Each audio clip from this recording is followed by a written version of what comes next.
Good morning. Good morning. I'm happy to see you, and I hope you brought your sense of humor with you because before the hour is over, you may need it. This is a very strange work we are engaged in. Strange not because it is odd or occult, but because it reverses almost everything we have been trained to believe about getting somewhere. We have called this session the final step, and at once I can feel the minds begin to lean forward. What is it? How do we do it? Where do we put the foot? Is it left or right?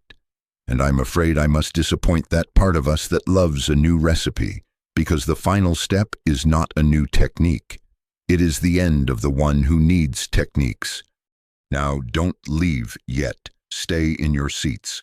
I am not going to take away anything good from you, your family, your work, your responsibilities, your washing machine. Oh, not at all, not at all. But I do want to look very gently at the hidden contract we bring into a room like this. We come, most of us, hoping for the method, the formula, the finish line. Give me the practice that if I do it well enough and long enough, will finally make my life safe from lack, from sickness, from failure, from myself. It is understandable. It is human. We have been running the race for so long that we can barely conceive of life without a finish tape to break.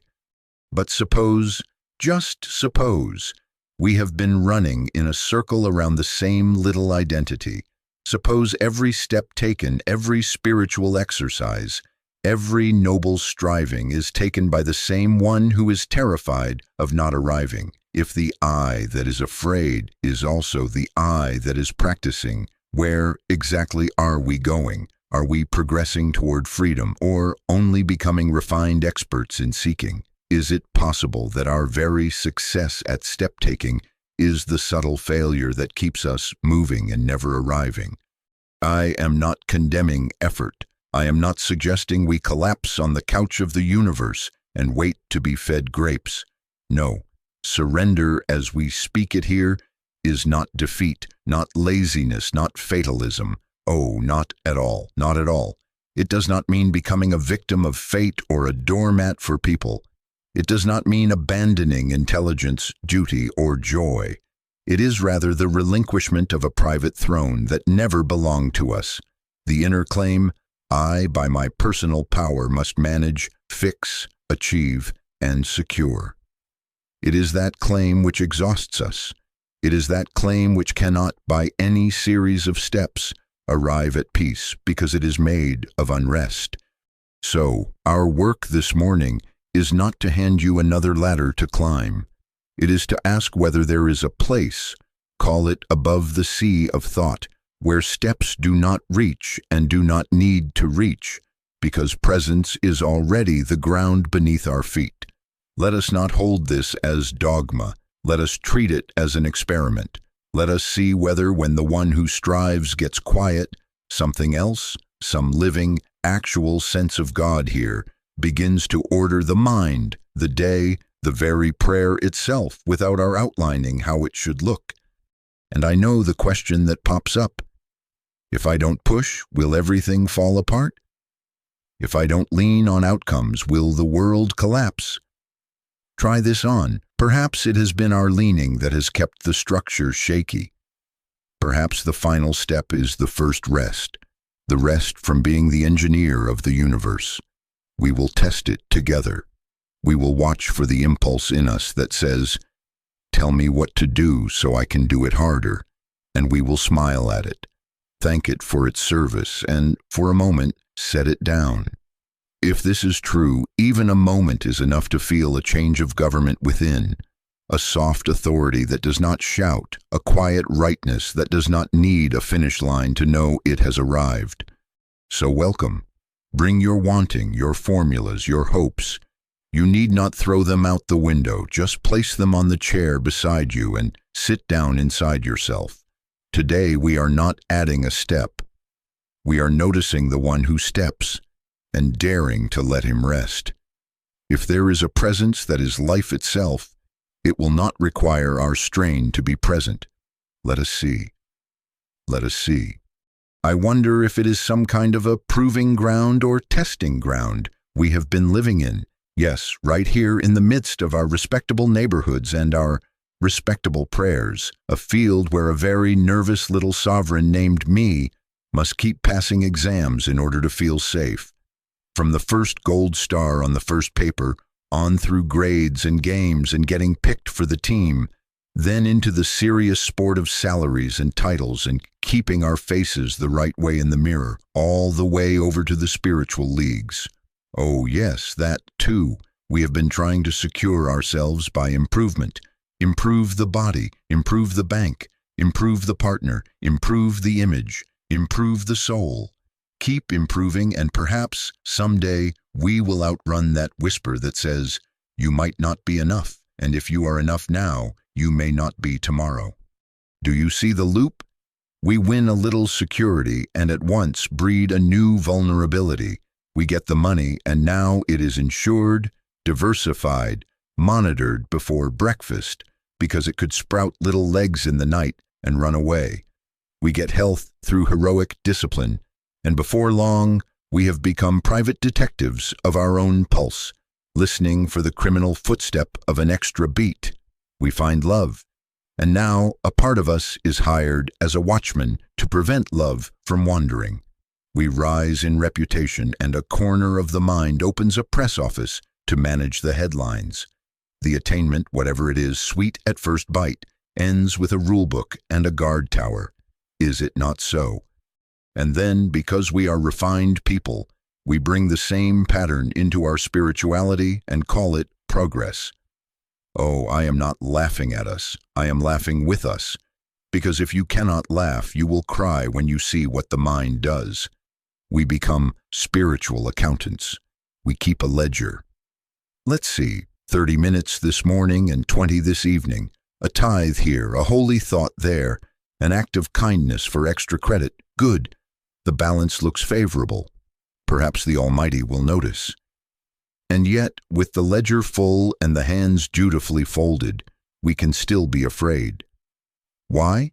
Because the same owner sits behind the desk, looking out over the same proving ground, hoping the next proof will finally make the proving unnecessary.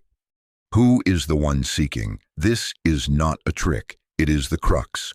Who is it in us that wants health, wants supply, wants companionship, wants enlightenment? And what is it seeking to become? A permanently safe person? A permanently holy person? A person guaranteed a future? Is there such a person? And if there is not, if personhood by its very construction is a flow of changing thoughts and feelings and conditions, how shall a self made of change ever arrive at a changeless peace by changing itself more cleverly? What happens to seeking when the seeker is questioned? Does it not begin to tremble a little? If we look for the one who is pushing, do we find a solid governor, or do we find a cluster of pictures and memories and fears and hopes and slogans, yes, even spiritual slogans stitched together with a tense string of effort? And if we pull one thread, does not the whole structure show itself to be a tent that needs poles, and the poles are our Beebles? Beebles. Have you noticed how funny that sounds? I roll it around in my mouth on purpose because the sound is a little silly, and it helps to expose how silly the control can be. A BBLE is anything to which we attach undue importance. So much importance that our weather depends on it. It can be as modest as the right parking place or as solemn as the right mystical experience. It can be a gadget, a title, a friend's opinion, a blood test, an applause line, a future plan, an afterlife picture. It can be enlightenment. Oh, that is one of the shinier beables these days, glowing on the shelf where other men keep their sports trophies.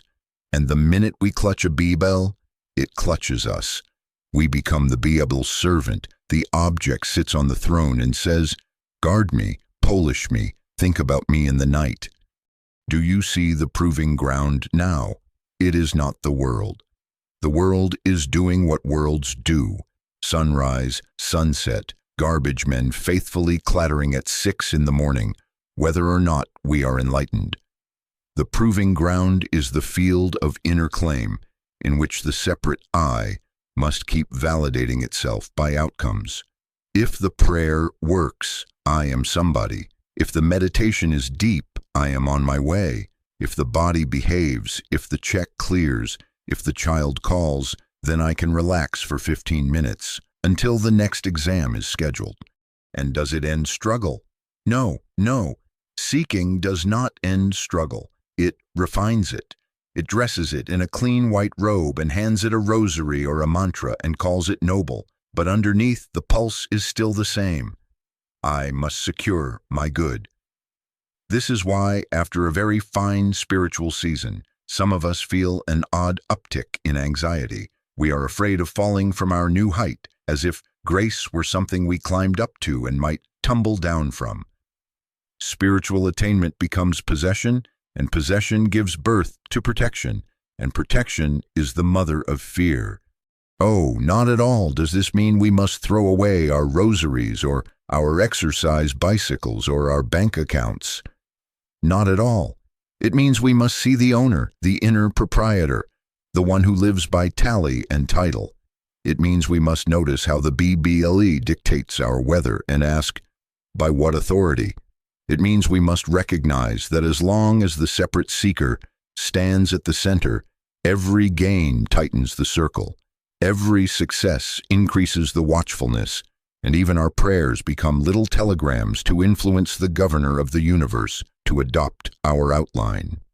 Here is a simple test, and you won't need a stopwatch. Write, if only inside your own thought, the conditions you believe must be met for you to be at peace today. Watch how the list grows. This phone call, that email, this symptom, that bill, this person must apologize, that one must understand. Heaven must sign off on my plan. You will run out of paper before you run out of ifs. And when you run out of paper, you will discover you have been living not in a world, but in an outline, your outline, and fighting weather of your own design. We are not shamed by this. We are awakened by it. We begin to see that the spinner is the spinning, the seeker is the seeking, and around it goes on the proving ground. The good news, and there is good news, is that the instant we question the throne, the court begins to dissolve. The moment we look for the owner and cannot find a solid proprietor, a little space opens, enough to suspect that perhaps there is a way above the sea of thought where BBLs have no jurisdiction and outcomes do not sit in judgment. We are coming to that. For now, let us simply smile at our ledgers, set down the pencil, and admit with a little relief that the style of effort we have trusted has only polished our chains. And in the admitting, the lock already loosens. Let us look now at this sea of thought we have been splashing in. By sea of thought, I mean the whole parade that can be seen, heard, tasted, touched, and smelled, and all that can be remembered, imagined, feared, judged, compared, argued with, planned for, and regretted. It is not only the obvious chatter of the mind, it is also the subtle background weather, the moods, the little expectations, the tone of headlines moving behind the eyelids, the arithmetic of hopes and the bookkeeping of hurts. It is the entire circulation of pictures and words that forms our private climate. And when we sit down to practice, often what we do is try to rearrange this climate, push away the clouds, import a little sunshine from a book, blow on the waves until they flatten and reflect a nicer self. Now, I want to be very gentle here, because thought is not our enemy. We will go on thinking as long as we have a watch to wind and a meeting to keep. Oh, not at all are we throwing away common sense, memory, intelligence. Not at all. But we must be clear.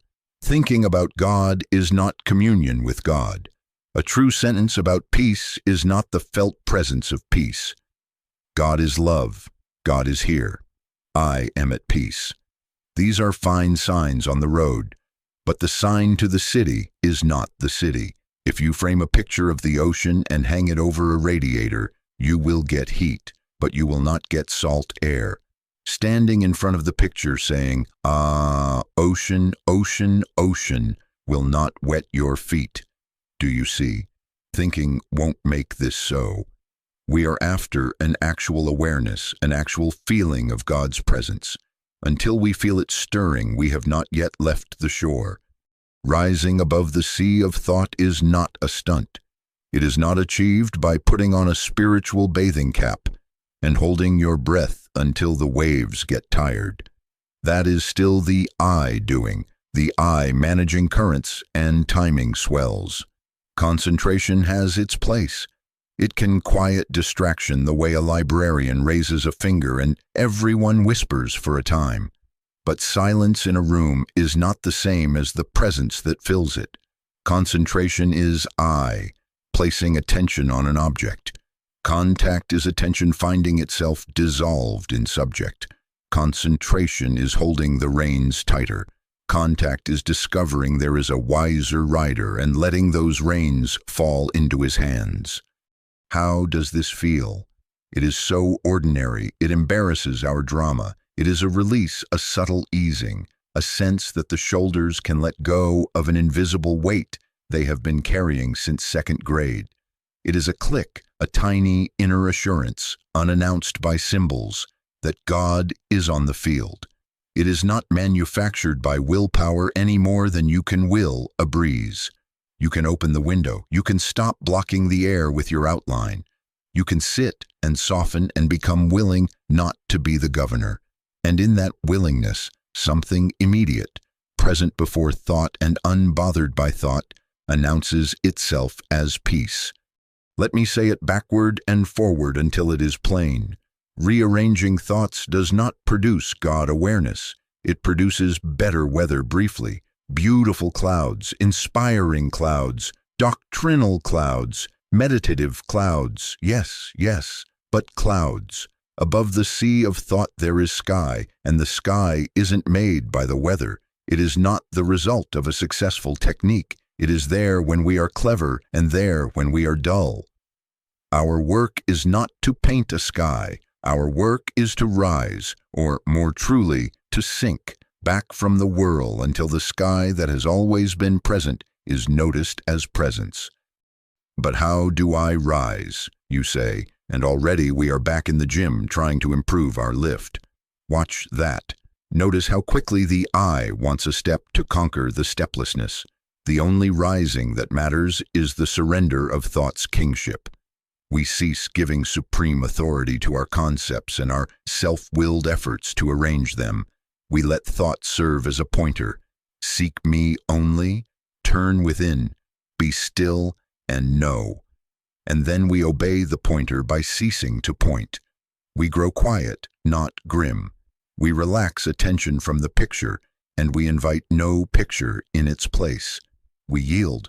We let ourselves be done unto. And then, if grace pleases, there is the click, sometimes as obvious as a freshness in the chest, sometimes as faint as a smile that appears from nowhere and has no cause. Do not confuse that click with a mood. Moods come in on tides and go out with the lunch hour. The awareness we are speaking of is not personal weather. It is an impersonal presence that does not need your good day to be itself. You may have thoughts scampering across the surface like little water bugs.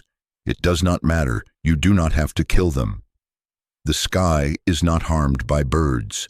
The ocean is not harmed by the foam. What matters is the shift of allegiance. From believing thought is ultimate to recognizing thought as servant. When thought is servant, prayer changes by itself. Action orders itself, and you, well, the you that needed to be in charge, finds itself relieved of duty for lack of qualifications. Let us guard against misunderstanding. This is not anti-mind. It is right mind. It doesn't mean we stop making grocery lists or answering emails or balancing a checkbook. Oh, not at all. It means we do not expect groceries or emails or numbers, or even our most refined spiritual ideas, to grant us God. It means we let God be God and allow thought to take its honest place as expression rather than source. The carpenter uses tools, but the tools do not tell the carpenter who he is or what to build. When we are in contact, the ideas we need come. The words we need arrive. The wisdom we need shows up not because we strangled the mind into silence, but because we stopped enthroning it. And you will notice something gently humorous. The moment thought is dethroned, it behaves better. Like a child who calms when no longer asked to run the household, the mind becomes clear, serviceable, quiet. It does its proper work, remembering the appointment, composing the letter, and leaves the guidance, the rightness of timing, the peace of being, to presence. This is not passivity, this is sanity, this is not fatalism, this is fidelity to that which is before thought and beyond thought, and yet somehow nearer than our next breath. So if the final step is surrender, here is where it bites. We surrender not only the Bibles, not only the throne of outcomes, we surrender thought's claim to be the ladder that reaches God. It never was. The ladder is in the dream. The contact is the waking. Rise above the sea of thought by ceasing to crown it, and you will find that you were never drowning. You were the ocean all along, and the waves were only waving. And in that recognition, the click comes and the day organizes itself without our outline, and the prayer we were trying to make finally makes us. Seek me only, seek me only. Now, before we take another breath, let us clear up the chief misunderstanding that tries to sneak in when we speak this word, surrender. Some part of us hears that and thinks, well, he's telling us to give up, to lie down on the railroad tracks of life and let the trains run over us. He's asking us to neglect our duties, to stop using common sense, to let people push us around and call it spirituality. No, no. Oh, not at all, not at all. It does not mean we stop paying the rent, or we throw the children's lunches to the birds, or we let a bully run the schoolyard because we are holy. It does not mean we refuse medical help when help is at hand, or that we tear the seatbelts out of the car and say, God will do it. That is not surrender. That is foolishness dressed up for a masquerade. Surrender, as the infinite way uses the word, is precise. It is the relinquishment of the inner claim to authorship. The claim, I am the doer, the fixer, the planner of God's universe. It is the abdication of a throne that never belonged to us. The little sovereign who signs all the orders in the head, approves, disapproves, fears, plots, outlines, worries, and then takes credit. If anything turns out halfway decent, that sovereign is what surrenders.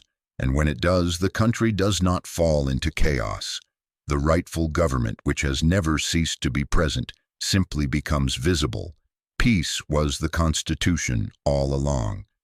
Notice what this means in the field of action, because I am not inviting you to a monastery of inactivity. Action goes on. Telephones must be answered, leaks must be fixed, babies must be bathed, numbers must be added. Work goes on, and at times very vigorous work. But there are two very different sources from which that action can spring. Ego action is driven. It has a kind of trembling in it. Even when the voice is calm, it hurries without reason. It makes lists, and then makes lists of the lists. It bargains with tomorrow and punishes yesterday. It says, if I don't hold this together, it will fly apart. And since it secretly believes in flying apart, it sees evidence of it in every news item and every twitch in the body. Inspired action, on the other hand, comes after contact. It may look the same on the outside, same phone call, same toolbox, same spreadsheet, but inwardly it is born of that little click, that sense that God is on the field. It has timing without panic. It says yes without fear of missing out, and no without apology. It may move quickly, but there is no pressure in its quickness. It may be very firm, but there is no resentment in its firmness. It listens more than it lectures, and when it speaks, it is not trying to convince the universe, only to express what presence has already decided. Think of a sailor who learns to read the wind. He still trims the sails. He still takes the line in his hands, but he is no longer blowing into the canvas to make the ship move. He surrenders to the wind and, strange word, becomes master of his course. Master of fate, Doesn't that phrase sound bold? Take care that you do not put the old crown back on the same old head. We do not become master by personal power. We become master by withdrawing our consent to be ruled by outcomes. The minute a BBL can jerk our peace this way and that, we are its subject. The minute a diagnosis, a compliment, a bank figure, a schedule, or a politician has the authority to dictate the weather of our consciousness, we are slaves to BBLs. Surrender breaks that spell. You are no longer bribed by praise or terrorized by blame. You are no longer bargaining with pictures. If you will be this, then I will be that. You are resting in what does not come and go, and from that rest you move. That is mastery. Let me give you a homely example. You have a difficult conversation to make. Ego action starts rehearsing at 3 in the morning, writes 9 speeches in the shower, and arrives at the door already exhausted, already angry with the other person for not responding correctly to the imaginary dialogue. Inspired action, having made the inner contact, finds itself quiet. It may jot down a point or two, but it does not worship the outline. It knocks, and if the other person is not there, it says, "All right," and finds the right hour. If the conversation becomes heated, it does not have to win or retreat. It can pause. It can listen. It can even walk away without a slam, because peace was not mortgaged to the outcome. Do you see? The same life, but a different government. Now, do not take this to mean that inspired action is always gentle in tone. Sometimes it is a direct no.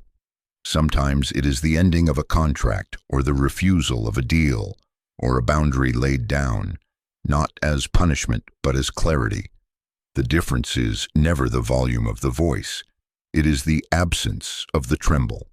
When the inner claim to authorship has been surrendered, the act carries a kind of clean authority that does not need to justify itself with drama. You feel it as a rightness, not a righteousness, a rightness that says, "This is the way, walk in it," and then walks.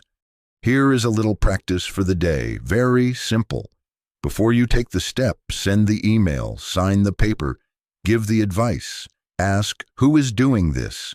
If the answer is, I must, I have to, if I don't, it will all collapse. Put the pen down for 30 seconds. Be still. Turn from the picture to the presence. Let the breath shape itself.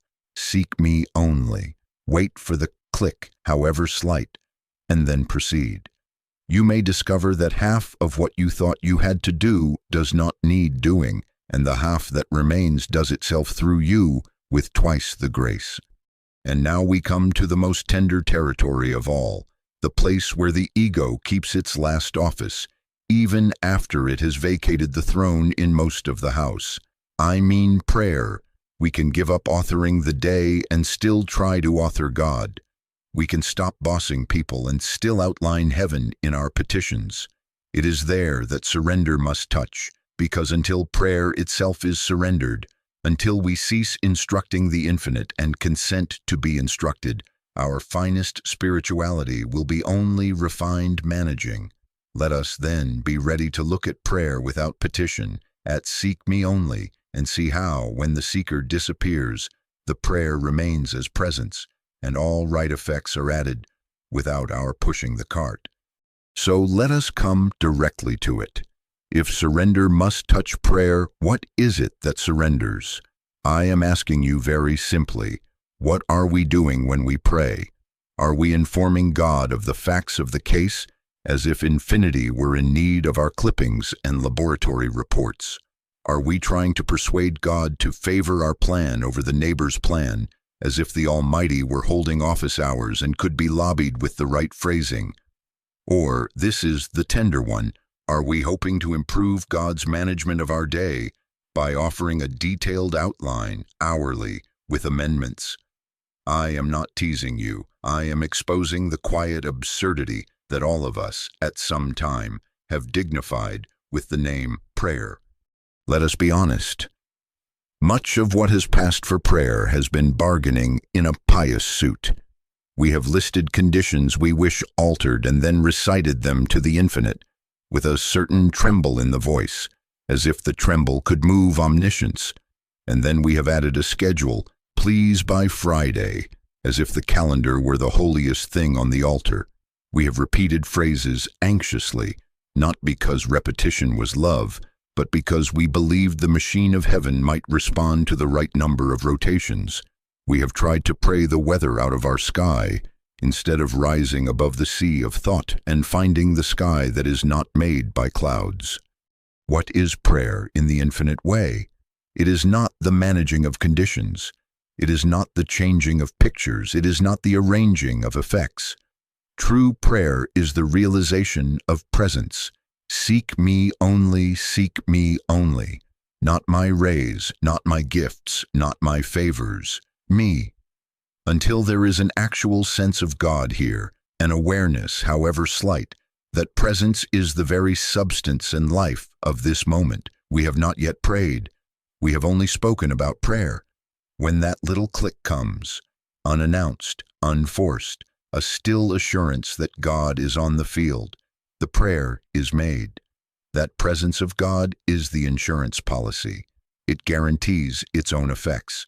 We need not supervise it. Here is a picture you can keep. You cannot pray for rays. You cannot stand inside the house with the shades drawn and write a lovely letter to the sun. Dear sun, please send warmth to the garden and a little tan to my cheeks, and do arrange it between 10 and 10:30 because I am very busy. The sun does not answer letters. The sun shines. If you will come into the light, warmth and tan are included. You do not get them by petition. You get them by presence. The sun's presence recognized, your presence yielded to it. In the same way, you cannot pray to have health, supply, companionship, success, safety, or even enlightenment as separate parcels. God is not a department store. God is being, life, love, intelligence, harmony. And when you consent to dwell in that presence, these qualities are added, as the Master said, by inclusion, not by pursuit. So what surrenders? The bargaining prayer surrenders. The fearful listing surrenders. The anxious repetition meant to force a result surrenders. Outlining surrenders. The audacity that would tell infinity how and when and through whom to bless its own manifestation. We stop taking our problems to God, and we take ourselves to God. We turn from the picture to the presence. We do not bring God down to the condition. We rise into God and watch the condition assume its rightful place, if indeed there ever was a condition outside of our thought about it. Oh, then should we never ask for help? Not at all. Not at all. But notice what help is. Help is not a changed picture. Help is the revealed presence in the midst of any picture. In that realization, pictures change of their own accord, or they cease to frighten. You may find yourself going to a doctor, calling a banker, speaking to a friend, writing a letter, but now these are not attempts to wring a blessing out of forms. They are movements of a presence that has already blessed this moment, and you are simply watching it arrange its own affairs. The cart is no longer in front of the horse. How does one pray then, in practice?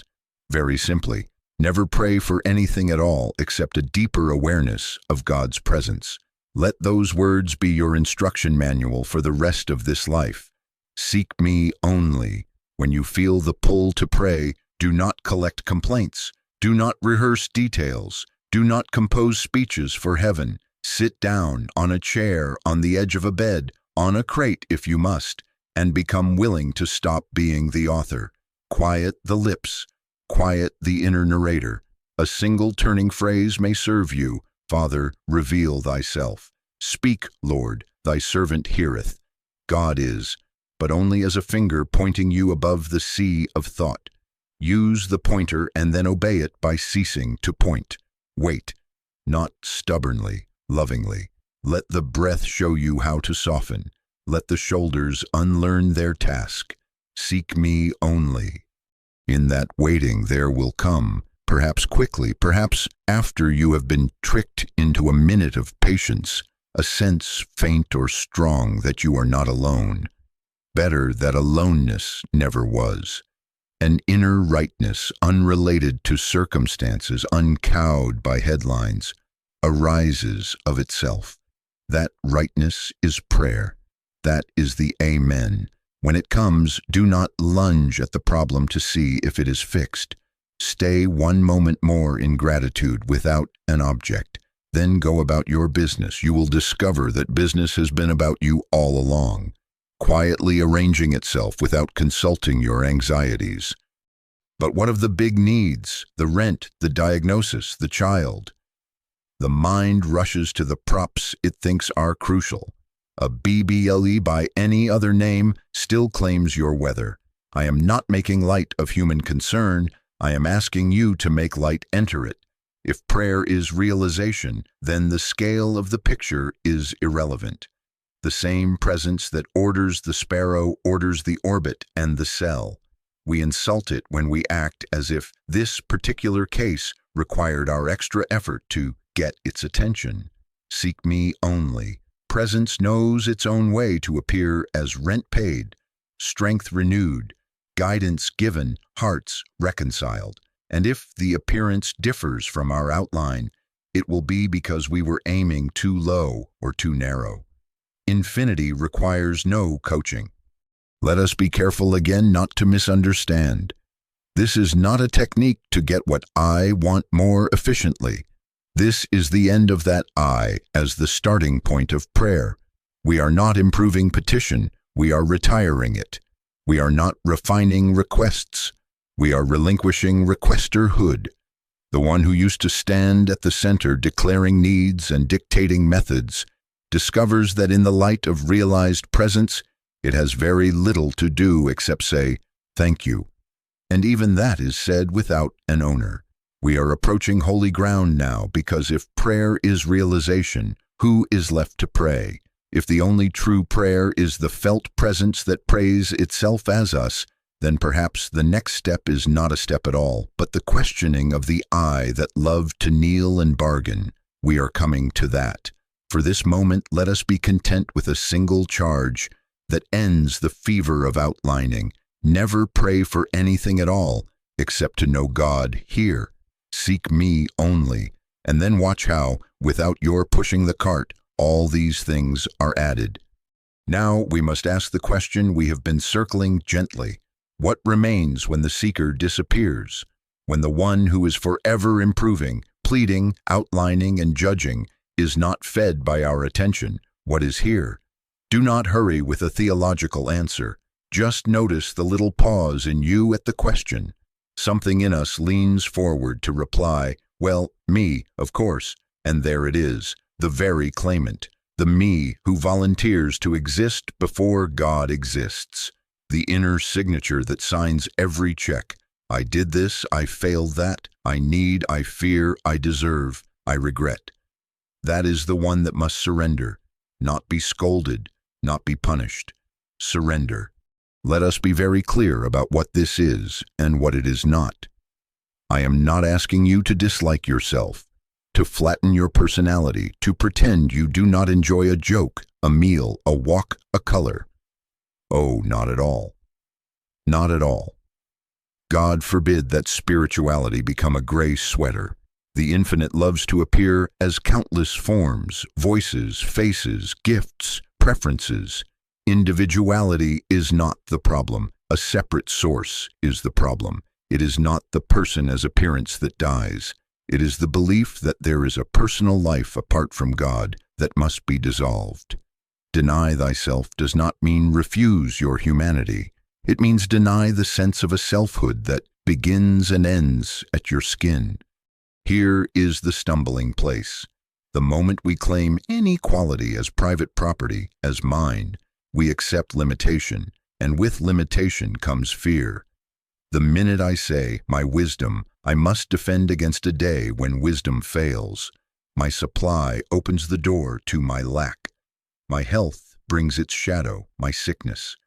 My peace trembles when a stranger looks at me crosswise. Do you see?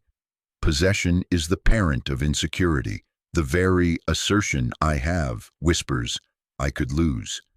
And so we live like nervous collectors, dusting our virtues and hiding our flaws, and even our spirituality becomes a shelf of bibbles that need guarding. There is another way. We can acknowledge simply and forever that there is no my wisdom, no my supply, no my health, no my life to protect as a private stash. There is only God's wisdom as the light of mind, God's supply as the flow of form, God's health as the integrity of being, God's life as the one life appearing as this life and that life. Where does that leave us? Not empty, not at all, but free. Free because what is God's cannot run out, and what is God's cannot be stolen, and what is God's does not tremble when the weather report changes. All that God is, I am by grace, not by possession, by identity, not by ownership. I live, said the apostle, yet not I, Christ liveth my life. That is not poetry for Sunday morning. It is a formula for sanity at 2 in the afternoon. I of mine own self can do nothing. The Father within me, he doeth the works. Feel the relief in that? It removes both credit and blame from the little sovereign. It lays down the whip and the laurel at the same time. And this is how we begin to die daily, not in a morbid ceremony, but in 100 small yieldings wherever the personal I rushes to take the microphone. Let me show you how it looks. You complete a task, and it shines.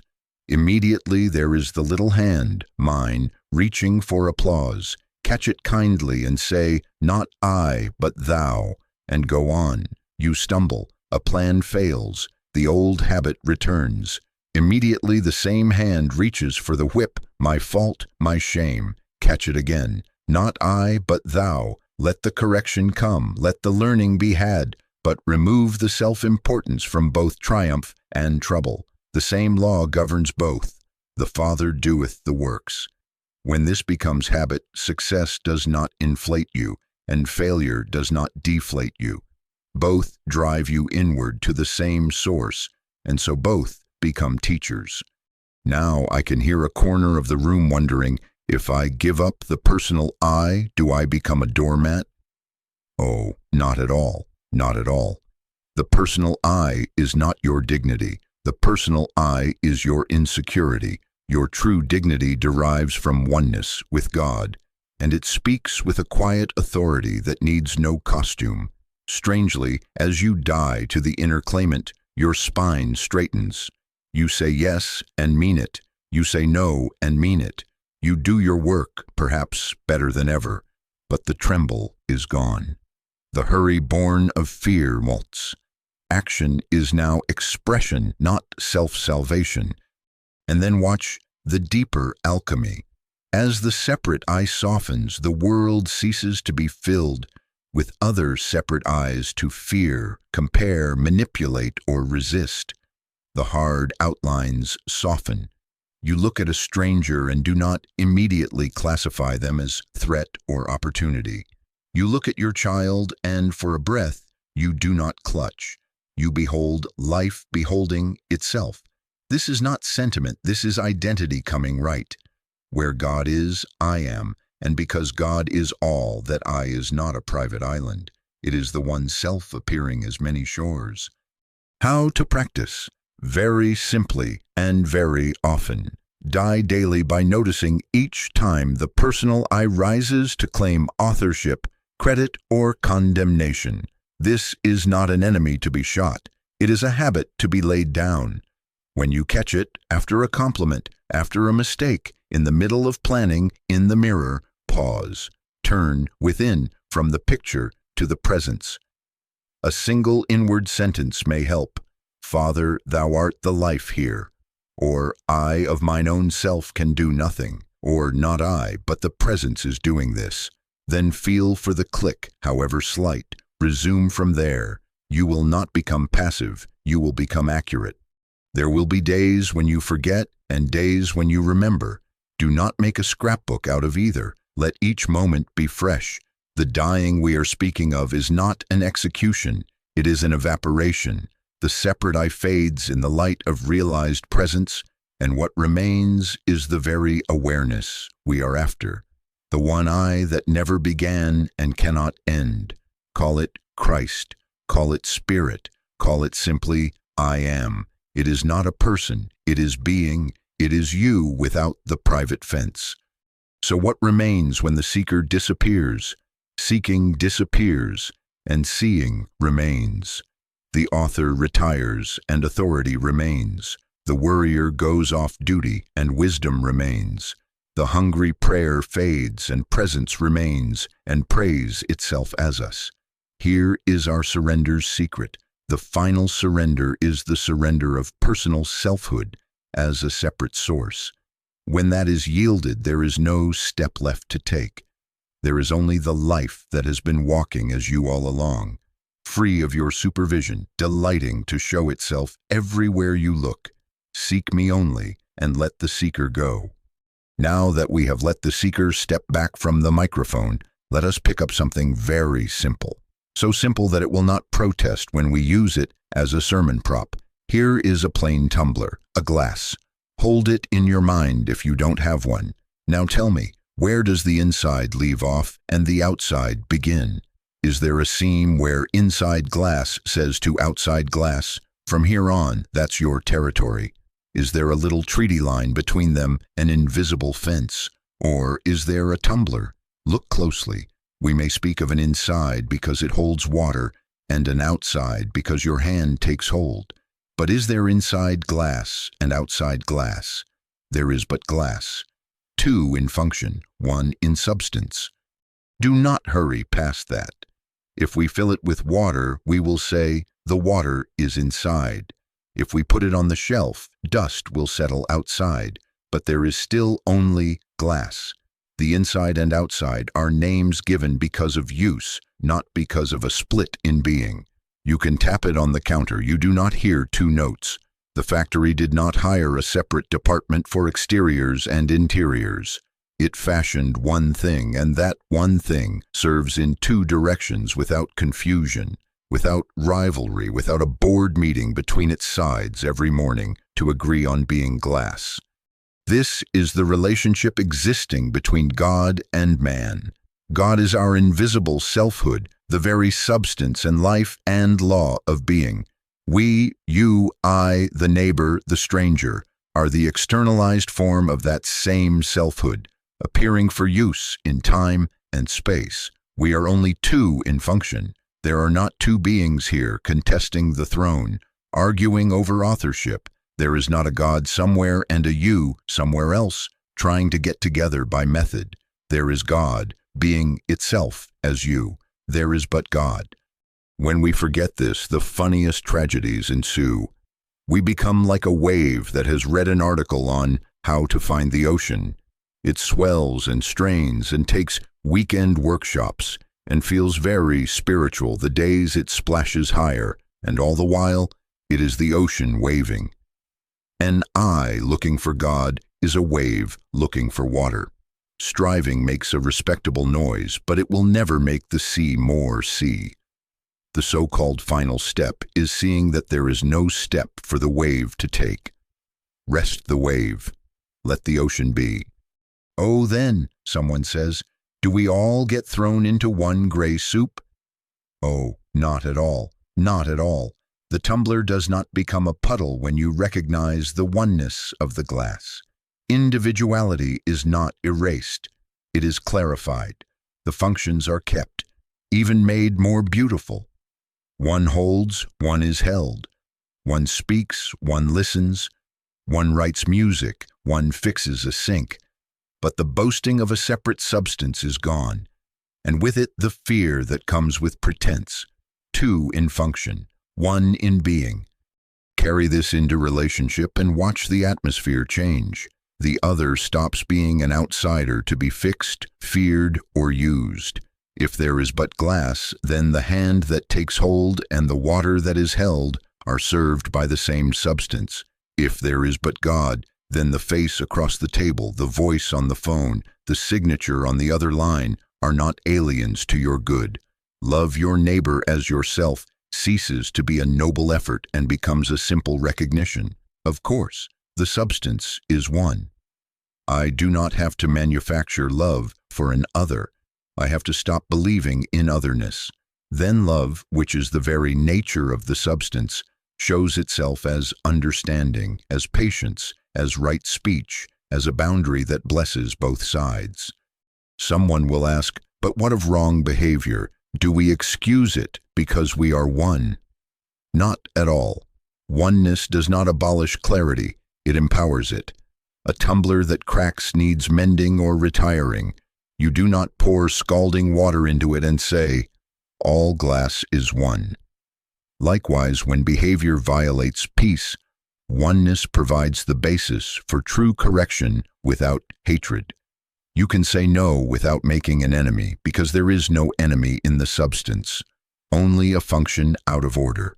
The tremble is gone, the resentment is gone, the rightness stands. Now to demonstration, because this is not poetry. When separation dissolves, we stop manipulating effects. We do not polish apples and forget to water the roots. We do not scold the leaves for wilting while starving the soil. Presence is the root. God awareness is the cause. Rise above the sea of thought, above the pictures, the reports, the bruise and the praise, and realize the one substance here. Thinking won't make this so. An actual awareness, a click of presence will. And that presence of God is the insurance policy. It will appear as the right word, the right silence, the right arrangement, and usually in ways that our outlining would never have permitted. In practice, meet each scene with a single inquiry. What is the substance here? Before you answer an email, answer that. Before you react to a tone, answer that. Before you idolize or demonize a headline, answer that. What is the substance here? And then be still 30 seconds, not as a trick, but as a surrender. Seek me only. Feel for the quiet assurance that there is but God, being itself right where this picture seems to be. Then act from that assurance. You will find that apology flows without humiliation, firmness without fury, generosity without calculation, wisdom without strain. You are no longer dragging opposites together. You are letting the one substance express in two directions. Here, striving loses its footing. Competition with your own good, with your neighbor's good, with God's supposed reluctance, fades for lack of a separate self to drive it. You are the glass consenting to be glass. Function finds you. Form answers to substance. And the BBLOs that once glittered as necessities begin to look like what they are. Ornaments at best, distractions at worst, soon to be handled rightly when we speak of idols. For now, let the lesson of the tumbler stand. Oneness is not poetry. It is the metaphysical fact. There is but God. There is but glass. Two in function, one in being. And from that realization, life becomes very simple. Now, let us talk about B-bells. I enjoy that little word because it has a funny sound.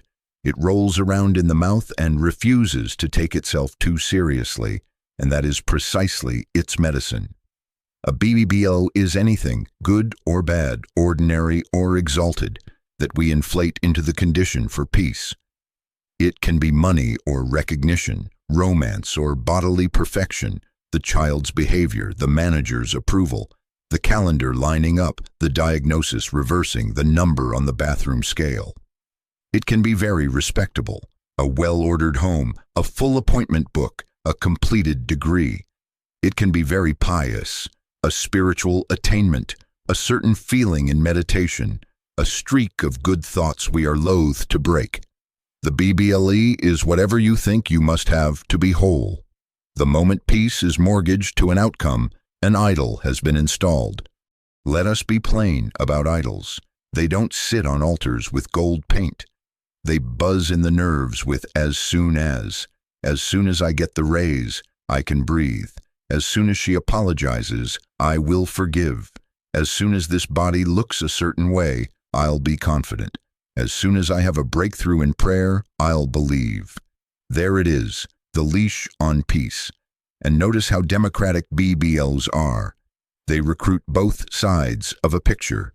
The craving to have is a BEBL. The craving to be rid of is a BUBL. If only this would come and if only this would go are the same bargain wearing different hats. Either way, we have said to peace, wait outside until results arrive. That is idolatry masquerading as practicality. Now here is the paradox, and we must let it surprise us fresh every time.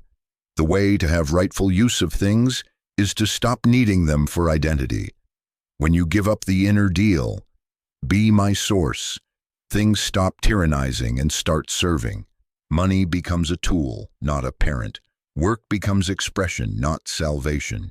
Companionship becomes companionship, not anesthesia. Even spiritual practice becomes delight, not debt payments to heaven. When the must softens into may, you will find that forms flow more sanely through your life, and when they do not, your sanity does not leak out with them. So how do we detect a BBLE in the field before it hypnotizes the day? Very simply, listen for urgency. The BBLE has a sound, tight breath, short fuse, the or else hidden behind a smile, the inner narrator saying, hurry, hurry, hurry. The shoulders creep up, the jaw gets involved. Sentences begin with, if I don't, or I can't stand it if, or I deserve. When you hear that tone, quietly label it. Say it out loud if you can. That's a BBL. Whisper it to yourself if you must. That's a BBL. You are not scolding, you are identifying the spell.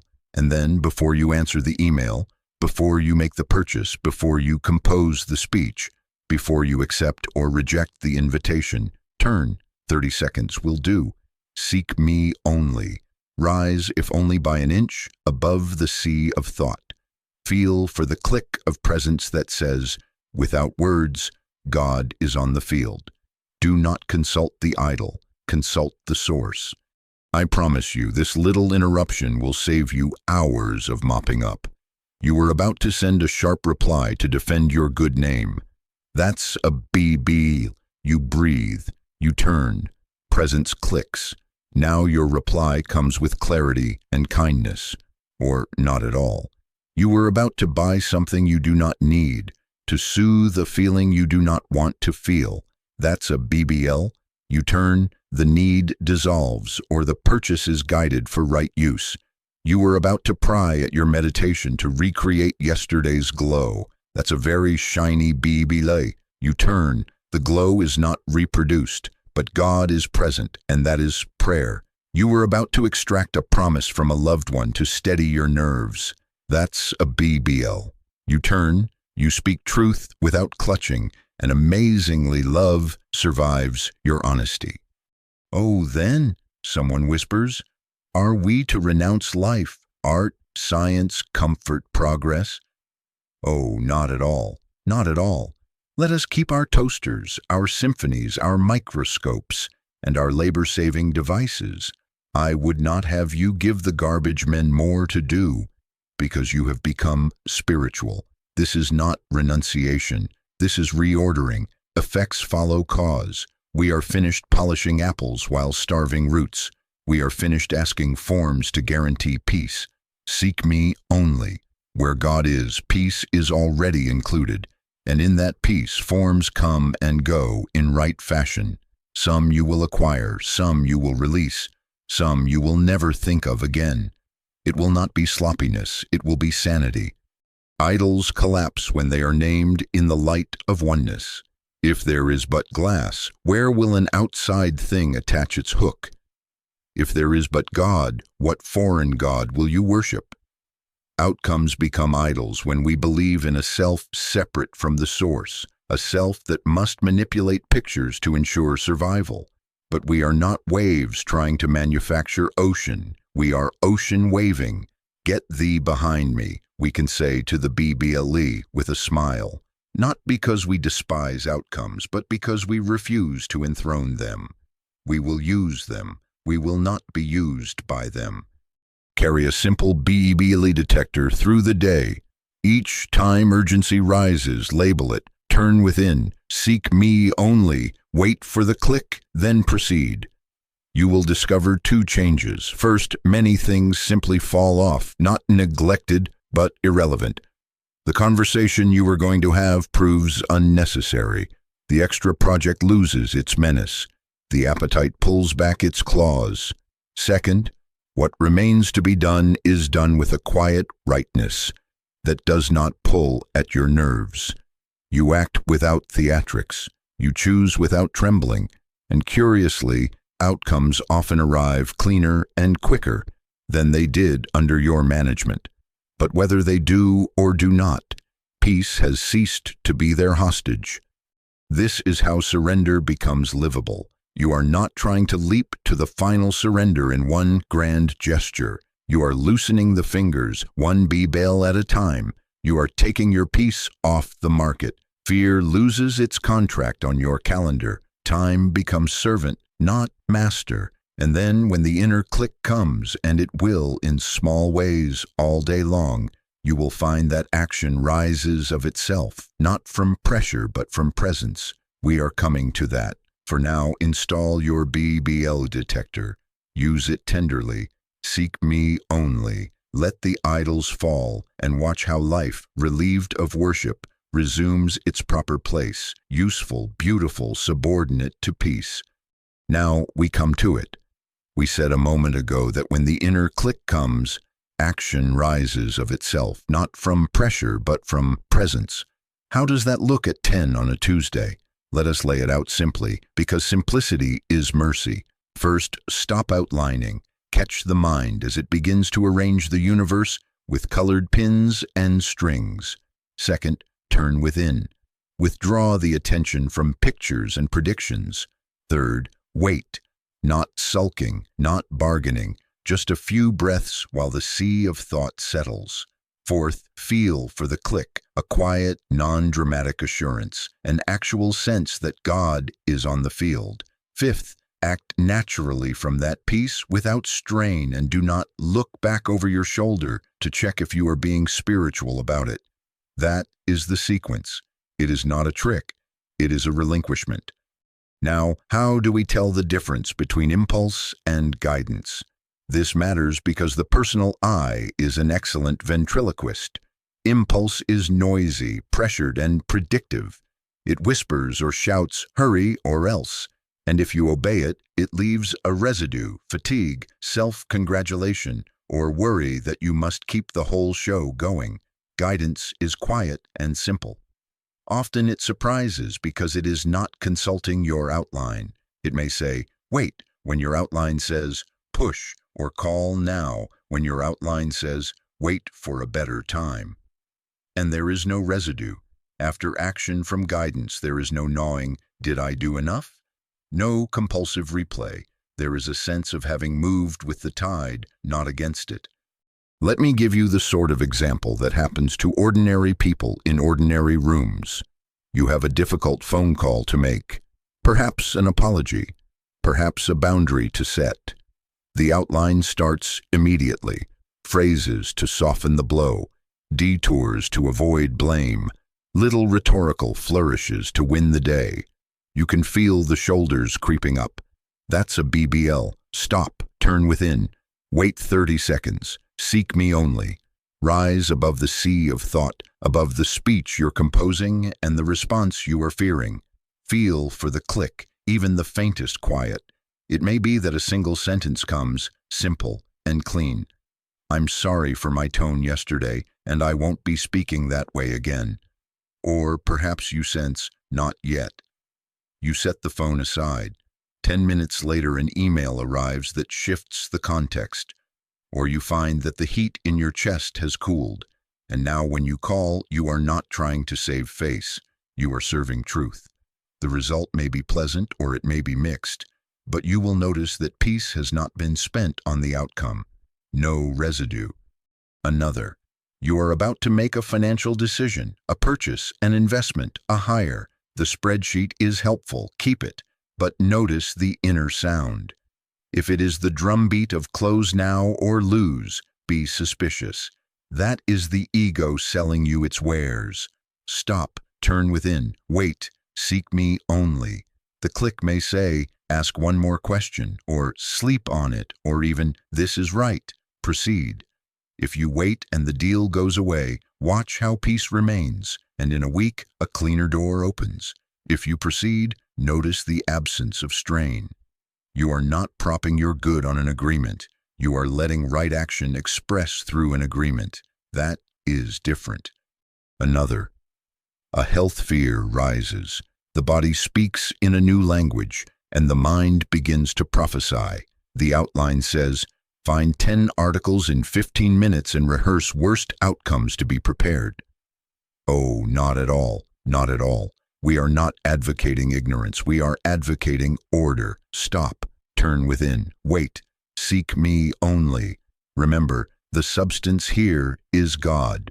Feel for the click. From that click, you may make an appointment. You may rest and watch. You may change a habit. Do what is to be done, but do it as the expression of peace, not the purchase price of peace. You will heal better, decide better, and even if the road has bumps, you will not be thrown off the bus every mile by terror. The residue is gone. Right timing is one of the sweet fruits of surrender. We push less and more is done. Why? Because action aligns with what is actually unfolding, not what the personal I insists must unfold. You send the letter an hour later and find the recipient receptive instead of defensive. You leave for the shop 10 minutes earlier and meet the very person whose word resolves a tangle. You keep silence in a meeting, not as a tactic, but because the click said, be still, and someone else speaks the sentence you were about to force out. Have you noticed how a door opens more easily when you pull it in the direction of its hinge? Guidance knows the hinge. But how can I be sure I am not just being lazy? Someone asks. A fair question. Laziness feels heavy and avoidant. It leaves a sticky self-justification. Guidance may say, wait, but it leaves you poised, not collapsed, alert, not absent. And sometimes guidance says, very directly, move now. Then you will find yourself moving with a curious ease, even if the task is not small. You are carried by the act rather than dragging it across the floor of your will. Do you see the pattern? Stop outlining. Turn within. Wait in stillness. Feel the click of presence. Act naturally without strain. Repeat this dozens of times a day in little ways, and the big scenes will take care of themselves. You will discover that kindness comes without calculation, that firmness comes without fury, that creativity shows up in the middle of washing dishes, not because you bullied it into the room, but because you were available. And here is where I want to widen the circle a bit. This is not a private salvation, a trick to make your schedule purr while the world flails. Consciousness is a field. What you know in secret is shouted from the housetops. As your action springs from presence, the atmosphere of your home, your office, your street alters. People breathe easier around a person who is not selling outcomes to keep peace alive. Decisions made in quiet bless everyone they touch. Even those who disagree feel less attacked. In a little while, we will speak of the way this reaches beyond sight, what the world has called absent treatment, but for now, let it be enough to know that guidance is generous. It never stops with you. So take this as your working order today. When the urge to manage flashes, stop outlining, turn within, wait until the sea stills and the click of God's presence is felt, however lightly, then move as you are moved. No theatrics, no residue. Seek me only. Where God is, I am. Where God acts, there is no friction, and in that way, surrender ceases to be a posture and becomes a way. Action as transparency, timing as grace, life as a continuous yes to the one who has been doing the works all along. Now, as promised, let us widen the circle. We have said that guidance is generous. It never stops with you. I wonder if we can let that be more than a pleasant sentiment. What is this reach that has no hands, this help that does not invade? The world has called it absent treatment, and that is a clumsy phrase unless you hear its heart. There is nothing absent about it. If there is but glass, tell me, where will you find an outside on which to lay your helping hand? If there is but God, where will you post a letter to get God over there? There is not a hear me and a there them, with spiritual power traveling like an airmail package. There is one life, one substance, one presence expressed as many faces. When we bless, we are not sending power outward. We are recognizing the one where fear sees two. Now let us be very clear what we do not do, because this is where mischief creeps in clothed as love. We do not sit in our chair and try to control another's behavior with mental reins. We do not outline their improvement, compose speeches for their conscience, or dramatize their diagnosis until we are sweating with sincerity. Oh, not at all, not at all. That is the same old personal I changing hats, moving from managing its own outcomes to managing yours. The infinite way knows nothing of that. True blessing withdraws from the picture, not from the person. It refuses to rehearse the problem because rehearsing magnifies the idol. It turns, as we have learned to turn, and it seeks me only. Father, reveal thyself. That is the whole prayer. Not fix him, not make her see, not hurry up and change this. Father, reveal thyself. As the only life here, the only law, the only mind, the only love. How then do we practice? Very simply, and do not let the simplicity tempt you to despise it. A name comes to thought, a friend, a child, a leader, a stranger in a headline. Perhaps a twinge of concern or a spark of judgment comes with it. Catch that. That's a B-bell too. The outcome you think must appear before you can be at peace about this person. Label it quietly if you must, and then turn. Rise, if only by an inch, above the sea of thought, above the pictures and the reports. Sit, if only for 30 seconds, and say within, Father, reveal thyself. Do not add adjectives. Do not add deadlines. Wait until the click of presence is felt, however faintly. Let a still assurance say, without words, God is on the field right there as here. Stay only long enough for peace to replace concern, for love to soften the edges, for the sense of a me fixing of them to fade. Then go about your day. That is absent treatment.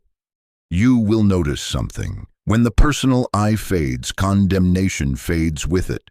Compassion is no longer a moral effort. It becomes the atmosphere itself. You are not manufacturing gentleness for a person who irritates you. You are recognizing that there is but glass and therefore nothing in them outside your own reality to fight. Correction, when it is given you to speak, arrives clean, without the vinegar of self-righteousness. A boundary is set for both to bless, not to punish, and sometimes, most often perhaps, no word is spoken at all.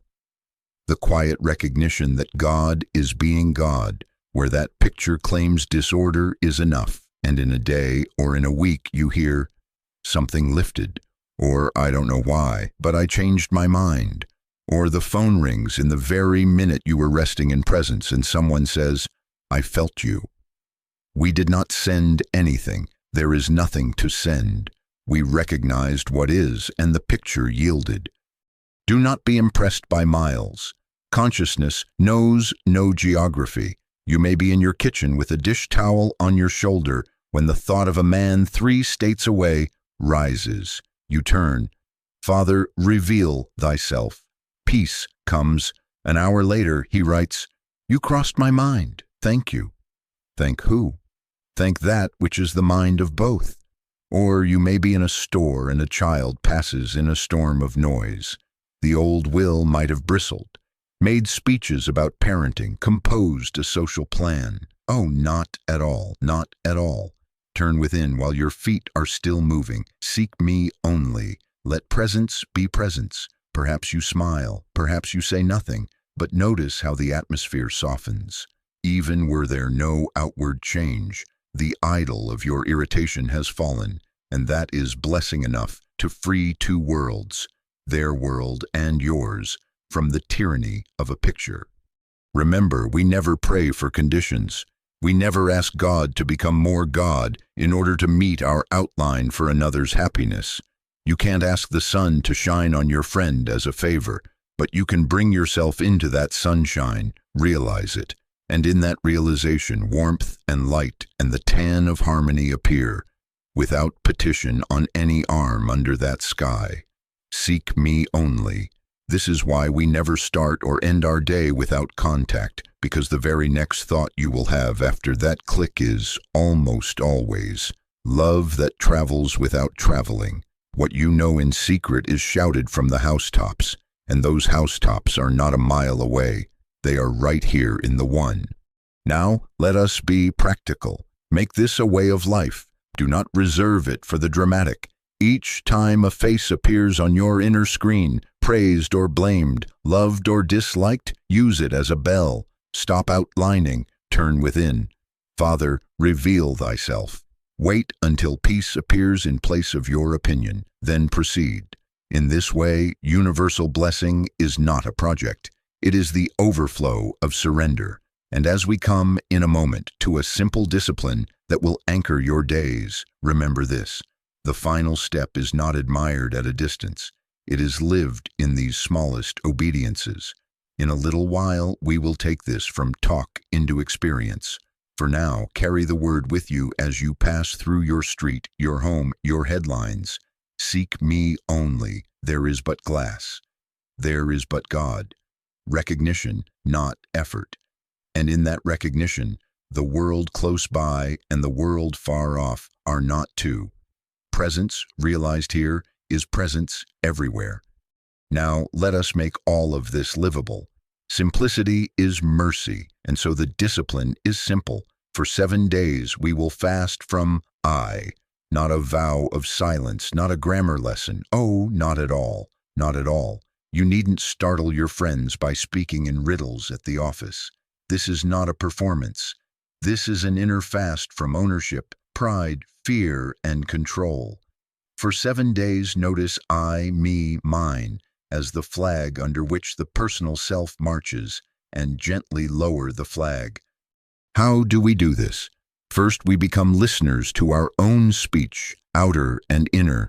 The phrase rises, I must fix this, stop right there and soften it. Let the presence be revealed here. Feel the difference? One voice strains, the other yields. My problem becomes, this appearance is not outside God. My success becomes, right expression is God's. My body becomes, this temple is God's life appearing. My supply shifts to, supply is God expressing. My schedule is impossible turns into, order is the law of God's universe, and this moment is within it. We are not pretending. We are restoring order to language so it will not lie to consciousness. Second, we set bookends to our days. Never start a day and never end a day without turning within for a few minutes. 3, 5, 7 if you like. No requests, no bargaining. Seek me only. Father, reveal thyself. That is the whole prayer. Sit quietly. Rise, if only by an inch, above the sea of thought. Do not wrestle the waves, let them be. Wait for the click, the faintest assurance that God is on the field. Begin your day there, end your day there. Between these bookends, the story reads differently. Third, we use gentle self-correction. You will forget by 9 o'clock perhaps. Fine. When you catch yourself saying, I, laugh a little. You need a sense of humor about this, or the ego will drive the getaway car of guilt right through your peace. Oh, not at all, not at all. That's all. Begin again. No demerits are issued in the infinite way. There is only the next breath and the next chance to surrender the claim. Now, a word of wisdom about the fast itself. This is not asceticism. We are not despising the human scene, nor are we insisting on awkward speech. Keep your toasters and your pronouns. Use them. But in secret, let their authority fall. When you hear my reputation, let a quiet voice answer. Where God is, dignity is included. When the thought says, I'm running out of time, let presence answer, I am that I am. I do not run. Do you feel the reins leave your fist? That is surrender, not as defeat, but as the giving up of the false throne of personal control. If you wish for a tiny tool, carry a word with you. Only. Seek me only. Each time I leads the sentence with a drumbeat. I can't stand this. I deserve that. I won't be okay unless. Let the word only flash like a small lamp. Only God, only presence, only this oneness which leaves no outside. Let only be your be-able detector for the self-claim. Then turn. 30 seconds will do. Father, reveal thyself. Wait for the click. Proceed without residue. For 7 days, let speech point you to stillness. If you try to police every syllable, you will make a religion of grammar and miss God by an inch. This is not more talking. Surrender ripens in quiet. The fast from I is a training wheel to bring you to the pause, the open space in which the personal voice grows silent enough for presence to be felt. In that space, thought still occurs, chores still finish, phones still ring, but the doer has been dismissed from its false job. Action proceeds as expression, not as self-salvation. You will know this fast is working when urgency loses its teeth. The shoulders do not creep up so quickly. You find yourself pausing not to procrastinate, but to let guidance find the hinge.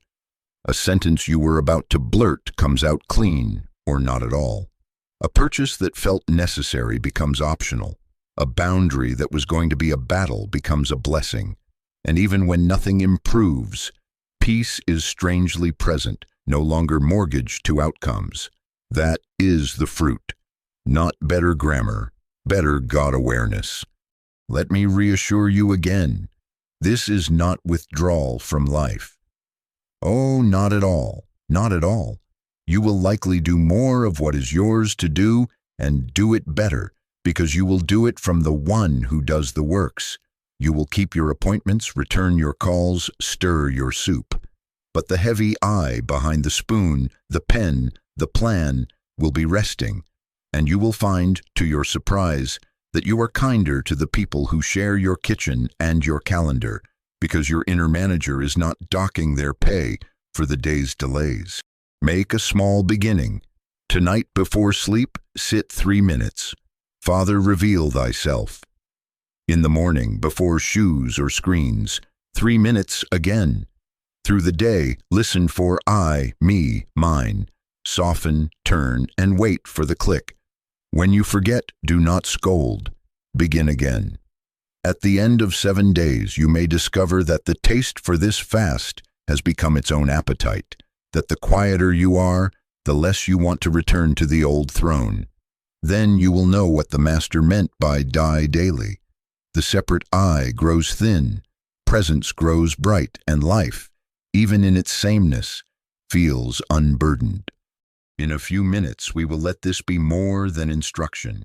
We will enter the quiet together because all our talking about surrender must end in stillness or it never truly begins. For now, take the practice with you, simple as a seed.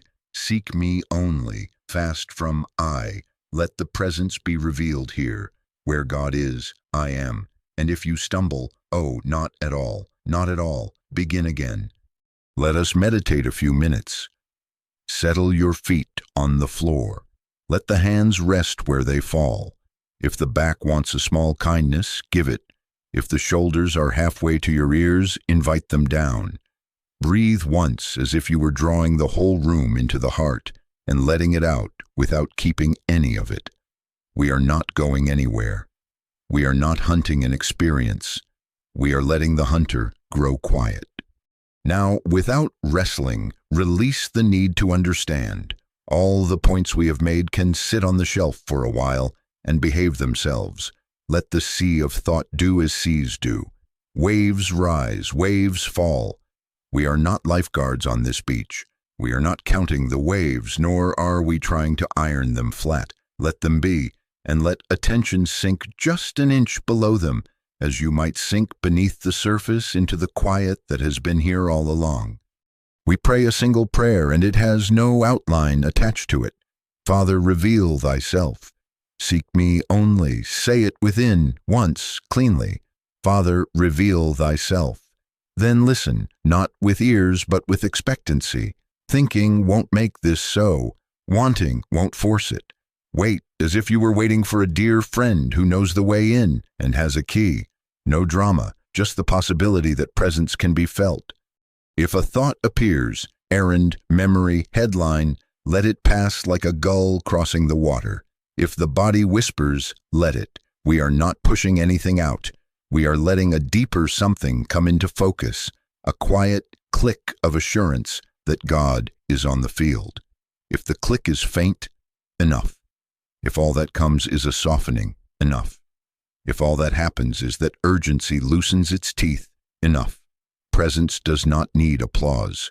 Presence is. Notice what remains when the seeker grows quiet. Not emptiness, not a vacuum, but a fullness without edges, a still yes that asks nothing and leaves nothing out. There is but glass. There is but God. Where in this is a separate I to make a life or rescue a day. The burden slips. Action will come later as expression, not as rescue. For now, let the fact be felt, however lightly. I live, yet not I. The life is living itself here. Rest a few breaths in that. Father, reveal Thyself. Nothing to fix, nothing to earn. No be able to chase into the future as the price of peace. Peace is the presence of God, and it is present. Now, let us not make a shrine around these minutes. Carry them into the next hour, one small return at a time. When the first BBL waves at you from a screen or a sync or a schedule, smile at it. Stop outlining. Turn within. Father, reveal Thyself. Wait for the quiet, even for 10 seconds, and move from there. If you forget by the door, oh, not at all, not at all. Begin again at the mailbox. This is how a day is redeemed. One surrender, one click, one natural act without residue. We close without closing. The final step is surrender, and surrender does not add something new. It uncovers what has never been absent. In stillness, surrender reveals presence, and in presence, the seeker is not needed.